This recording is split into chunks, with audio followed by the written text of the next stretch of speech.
আসসালামু আলাইকুম ছোট্ট বন্ধুরা, কেমন আছো? তো আবারও নিয়ে চলে এলাম একটা নতুন ভিডিও। তো চলো শুরু করা যাক।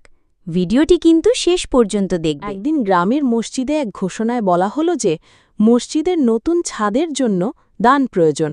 সবাই যার যা সম্ভব নিয়ে আসছে। বড়লোকেরা বড় অঙ্কের টাকা দিল, কেউ কেউ দামি জিনিসও দিল। ছোট্ট হাসান, একজন গরিব ছাত্র, তার হাতে থাকা একমাত্র 2 টাকা নিয়ে এলো হাফিজ সাহেবের কাছে। হাসান বলল, হুজুর, আমার কিছুই নেই, শুধুই 2 টাকা আছে। আমি মসজিদের জন্য দিতে চাই।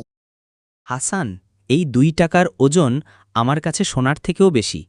এটা আল্লাহর কাছে সবচেয়ে পছন্দনীয় দান হতে পারে, কারণ তুমি নিজের প্রয়োজন থেকে দান করেছ।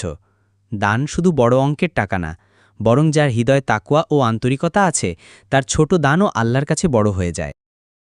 দানের মূল হচ্ছে নিয়ত, অর্থাৎ ইচ্ছা ও আন্তরিকতা। ছোট দানও মহান হতে পারে যদি তা খাঁটি মন থেকে হয়।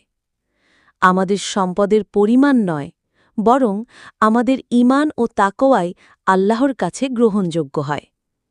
অতএব আসুন আমরা সকলে নিয়ত করি, আজ থেকে আমরা আল্লাহর রাস্তায় 1 টাকা হলেও দান করব ইনশাআল্লাহ।